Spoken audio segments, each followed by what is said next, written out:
Ukraine's $480k drone swarm collapses. Moscow's power grid after Russia wastes $35 million. Today, Ukraine has executed a precision strike that left Russia facing more than $35 million and the destruction of critical power infrastructure valued far beyond Russia's capacity to replace quickly. What began as a silent drone approach in sub-zero darkness ended with Moscow's command grid collapsing, 3 transformers erased, and entire districts plunging into freezing conditions. This strike demonstrated how a low-cost swarm can manipulate and exhaust the densest air defense network on the planet.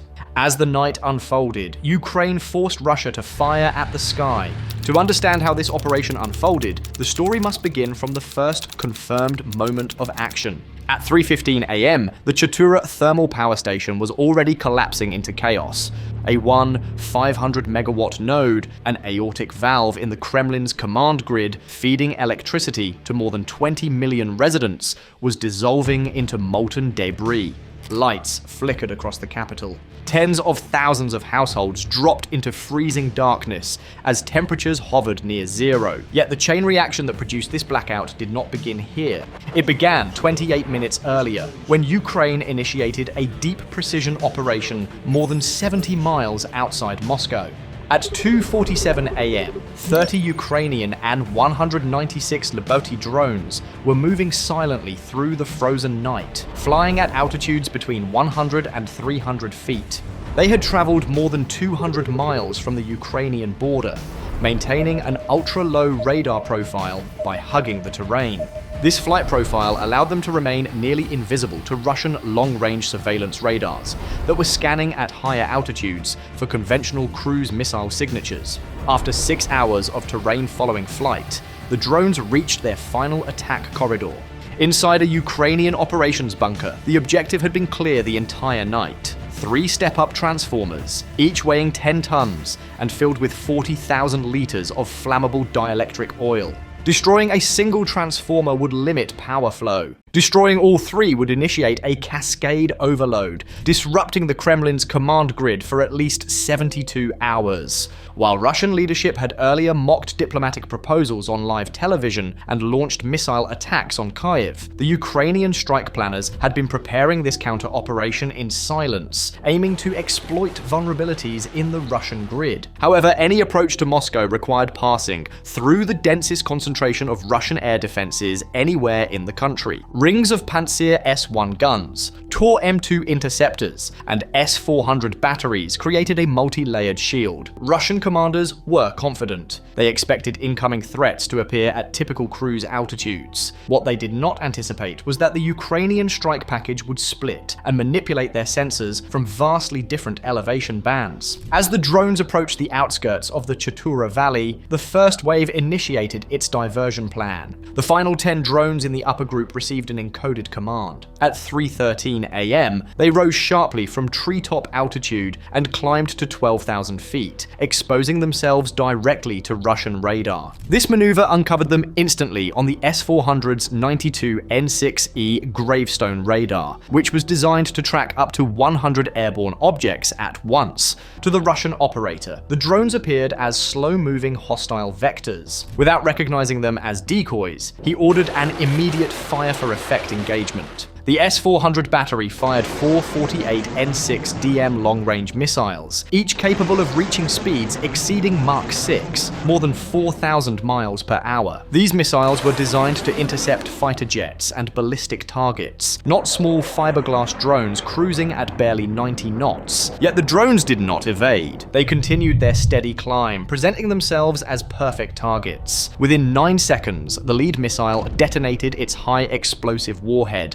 vaporizing the first drone. Seconds later, 3 more missiles eliminated the remaining decoys. The Russian operator reported complete success, unaware that he had just expended high-value interceptors worth millions on targets valued at a fraction of that. The Russian crews believed they had repelled the attack. In reality, they had only created the gap Ukraine needed. As debris from the destroyed decoys fell towards the snow, the radar operator noticed new contacts, low altitude, fast approaching. The celebration inside the battery cabin ended after just 40 seconds. The second wave of Ukrainian drones had arrived, At 3:14 a.m., 10 Labuti drones appeared on medium-range radar at an altitude of 3,000 feet. The S-400 batteries were unable to engage them at such close range. Responsibility shifted to the Tor M2 systems, hidden within the birch forests north of the power station. These interceptors operated with millisecond reaction times and were engineered for engagements with high-speed aircraft and guided munitions. Once the Tor tracking radar spun up, it locked onto all 10 drones instantly. The fire control computer plotted intercept solutions in under a second. Each Tor M2 launched its 9 M331 missiles using a cold launch mechanism that ejected the missile vertically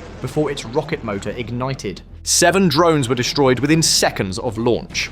The fragmentation warheads detonated ahead of the drones, shredding their control surfaces and propellers with precision. Carbon fiber fragments drifted into the snow below. 3 drones, however, survived. They had crossed into the Tor's minimum engagement envelope, a blind zone where the system could no longer track or fire effectively. Responsibility shifted again, this time to the Pantsir S1 systems positioned closest to the power station. Pantsir operators observed the surviving drones accelerating and closed to within gun range.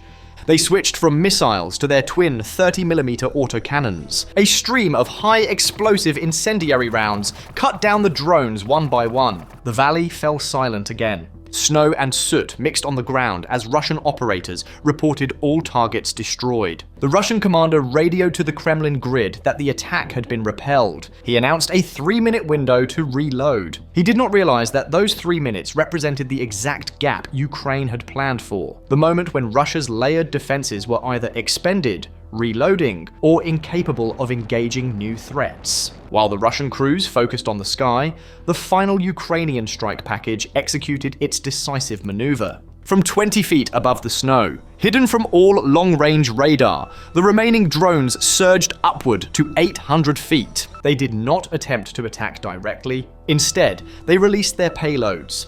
20 FPV quadcopters built for speed, maneuverability, and chaotic flight patterns. Once airborne, these small drones darted unpredictably, twisting in patterns that confused Russian tracking algorithms. Unlike conventional missiles, which followed smooth trajectories, these quadcopters moved like swarms of insects. Russian gun crews attempted to engage.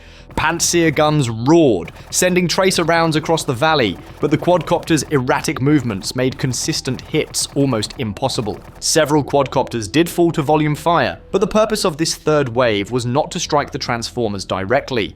It was to overwhelm Russian sensors, disrupt visual tracking, and divert attention from the ground level. Amid the chaotic engagement in the sky, the final 6 Ukrainian strike drones descended again, slipping beneath the firing arcs of the Pantsir systems. Moving at nearly 300 km per hour, they raced just above ground level, too low for Russian guns to depress their barrels. Operators could see the drones moving beneath them, but could not engage due to mechanical elevation limits. Ahead of the drones, the 3 step-up transformers stood exposed. Their thermal signatures glowed against the frozen landscape. As the drones aligned their approach vectors, their DS-Max seekers locked onto the hottest points of each structure. The first drone's shaped charge warhead detonated on contact, piercing the steel casing and igniting the superheated dielectric oil inside. The resulting explosion reached several stories into the sky. Redundant safety systems attempted to reroute electrical load, but before stabilization could occur,